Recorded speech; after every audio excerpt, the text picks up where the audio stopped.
Hello everyone, आज हम study करेंगे रिएक्शन इंटरमीडिएट में हम स्टडी करते हैं carbocation, carbanion ion, carbene, nitrene, free radical and benzyne की। तो इन सभी की स्टडी हम इंटरमीडिएट में करते हैं। तो फर्स्ट ऑफ ऑल आज हम जानेंगे कार्बोकैटायन क्या होती है। कार्बोकैटायन को हम बिल्कुल बेसिक से स्टडी करेंगे। कार्बोकैटायन एक इलेक्ट्रॉन डेफिशिएंट स्पीसीज होती है। इसमें 6 इलेक्ट्रॉन होते हैं जो पेयर्ड होते हैं। यहाँ पे sp2 हाइब्रिडाइजेशन होता है। ये पेयर्ड होते हैं, इस वजह से ये डायामैग्नेटिक होगा। पेयर्ड यानी इतना तो पता ही होना चाहिए, नॉर्मल है। ये डायामैग्नेटिक होंगे, डायामैग्नेटिक है इस वजह से ये ESR इनएक्टिव होगा। अगर ये पैरामैग्नेटिक होता यानी अनपेयर्ड इलेक्ट्रॉन इसमें होते तो ये ESR एक्टिव होता।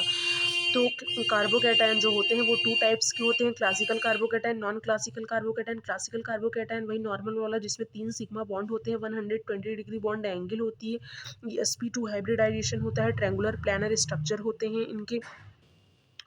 अब बात करें इसका नॉर्मल नॉन क्लासिकल कार्बोकैटायन का, तो ये हमारा इसमें 3 सेंटर्ड 2 इलेक्ट्रॉन होते हैं, sp3 हाइब्रिडाइजेशन होता है, टेट्राहेड्रल स्ट्रक्चर होते हैं। ये हमारा जो होता है ये हमारा क्लासिकल कार्बोकैटायन होता है। इसको हम देखेंगे रिएक्शन मैकेनिज्म ऑफ एनजीपी में नेवरिंग ग्रुप पार्टिसिपेशन में इसकी हम स्टडी करेंगे। इस वीडियो में सिर्फ हम क्लासिकल कार्बोकैटायन की ही स्टडी करेंगे। क्लासिकल कार्बोकैटायन हमारा ऑलमोस्ट नॉर्मल कार्बोकैटायन ही होता है। तो एक एग्जांपल और है, ये हमारा कार्बोकैटायन है जिसमें 3 फेनिल रिंग लगी हुई हैं और ये हमारा हाइड्रोजन आपस में रिपल्सन कर रहा है। कार्बोकैटायन की स्टेबिलिटी की बात, कार्बोकैटायन की हाइब्रिडाइजेशन की बात करें तो यहाँ पे sp2 हाइब्रिडाइजेशन होता है और ये हाइड्रोजन दोनों आपस में रिपल्सन कर रहे हैं, इसलिए यहाँ पे प्लानर सेफ एडजस्ट नहीं करेगा, यहाँ पे प्रोपेलर सेफ का फॉर्मेशन होगा। बात करें हम स्टेबिलिटी ऑफ कार्बोकैटायन की, तो कार्बोकैटायन की स्टेबिलिटी से बहुत सारे क्वेश्चन पूछे जाते हैं। तो कार्बोकैटायन की स्टेबिलिटी को देखने के लिए फर्स्ट ऑफ ऑल हम देखते हैं कि वो एरोमेटिक होना चाहिए, प्लस मीजोमेरिक इफेक्ट उसमें होना लगना चाहिए, हाइपर कॉन्जुगेशन लगना चाहिए, इंडक्टिव इफेक्ट लगना चाहिए। अगर ये सारे रूल्स उसमें लग रहे हैं तो हमारा कार्बोकैटायन स्टेबल होगा। 9 alpha hydrogen over 1 phenyl ring resonance, 9 alpha hydrogen जो होते हैं वो 1 फेनिल रिंग को रेजोनेंस को डोमिनेट करते हैं। अगर फॉर एग्जांपल कहीं पे 9 अल्फा हाइड्रोजन है और वहाँ पे एक फिनाइल रिंग है तो हमारा 9 अल्फा हाइड्रोजन मोस्ट स्टेबल होगा। इससे रिलेटेड आगे हम एक क्वेश्चन देखेंगे जिससे आपको बिल्कुल क्लियर हो जाएगा। तो एक रिजोनेंस और होता है जो कार्बोकैटायन को स्टेबलाइज करता है, जिसे हम डांसिंग रिजोनेंस कहते हैं। डांसिंग रिजोनेंस में हम साइक्लोप्रोपेन रिंग को देखते हैं। साइक्लोप्रोपेन रिंग में स्ट्रेन बहुत ज़्यादा पाया जाता है, इस वजह से यहाँ पे बेंट बॉन्ड का फॉर्मेशन होता है। फिर ये अपने इलेक्ट्रॉन को बैक एंड पी ऑर्बिटल में ट्रांसफर करता है, जिससे हमारा कार्बोकैटायन स्टेबलाइज होता है। तो हम कह सकते हैं जिसके पास जितनी ज़्यादा साइक्लोप्रोपेन रिंग रहेगी वो कार्बोकैटायन उतना ज़्यादा हमारा स्टेबल होगा। तो यहाँ स्टेबिलिटी की बात करें ABC में, तो C हमारा मोस्ट स्टेबल होगा, देन B, देन AK। इससे रिलेटेड हम एक क्वेश्चन देखते हैं, arrange the following based on bond dissociation energy heterocyclic cleavage. इसमें हमें बॉन्ड डिसोसिएशन एनर्जी का ऑर्डर लगाना है इन चारों एग्जाम्पल में, हेट्रोसाइक्लिक क्लीवेज करवा के। हेट्रोसाइक्लिक यानी प्लस माइनस में इसे क्लीवेज करवाना है यानी ब्रेक करवाना है।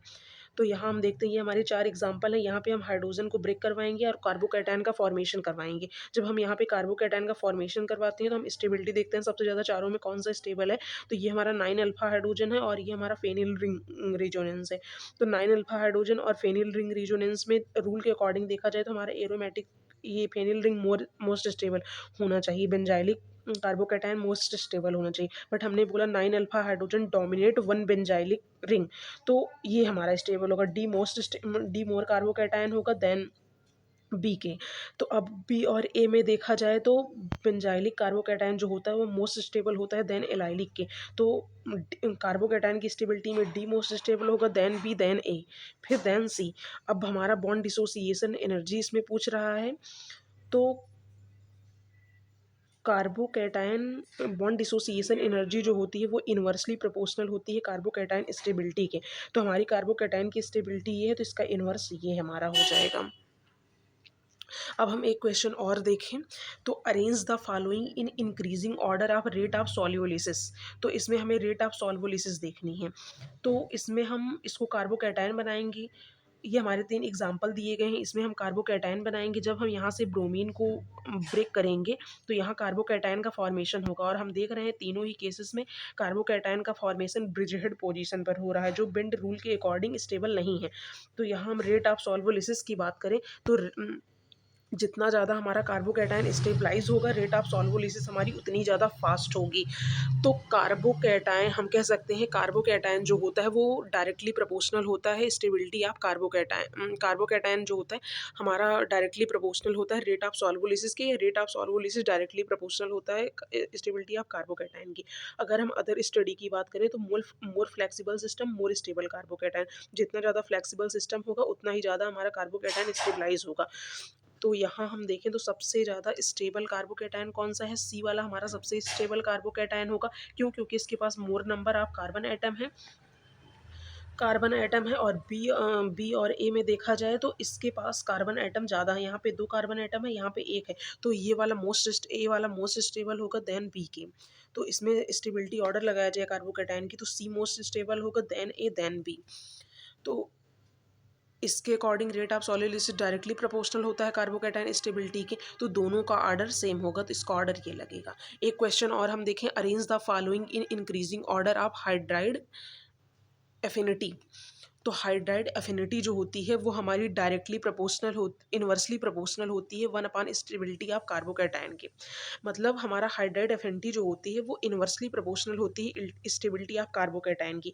तो इसमें हम देखते हैं सबसे ज़्यादा कार्बोकैटायन कौन सा है। तो यहाँ पे हम देख रहे हैं 3 साइक्लोप्रोपेन रिंग लग रही है। तो यहाँ पे हमारा डांसिंग रेजोनेंस लग रहा है और यहाँ पे 3 डांसिंग रेजोनेंस लग रहे हैं। तो हमारा सबसे ज़्यादा फोर्थ वाला स्टेबल होगा। अब रूल के अकॉर्डिंग देखा जाए तो हमने बोला था सबसे पहले हम एरोमेटिसिटी देखते हैं। तो यहाँ पे ये हमारा एरोमेटिक सिस्टम है, इसमें 6 पाई इलेक्ट्रॉन है, तो ये हमारा एरोमेटिक है। तो फोर्थ वाला सबसे ज़्यादा स्टेबल होगा। फिर बी वाला सबसे ज़्यादा सेकंड वाला स्टेबल होगा। और ए और मतलब फर्स्ट और थर्ड में देखा जाए तो फर्स्ट वाला हमारा मोस्ट स्टेबल होगा। क्यों? क्योंकि इसके पास 9 अल्फा हाइड्रोजन है। 9 अल्फा हाइड्रोजन है, तो ये सब स्टेबल होगा। सबसे ज़्यादा फोर्थ होगा, फिर सेकंड होगा, फिर फर्स्ट होगा, फिर थर्ड होगा। अब ये इसका इन्वर्सली प्रोपोर्शनल होता है, तो ये इसका इन्वर्स हो जाएगा हाइड्राइड एफिनिटी। ये इसका इन्वर्स ऑर्डर लगेगा। ये हमारा आज का क्वेश्चन है। Thank you.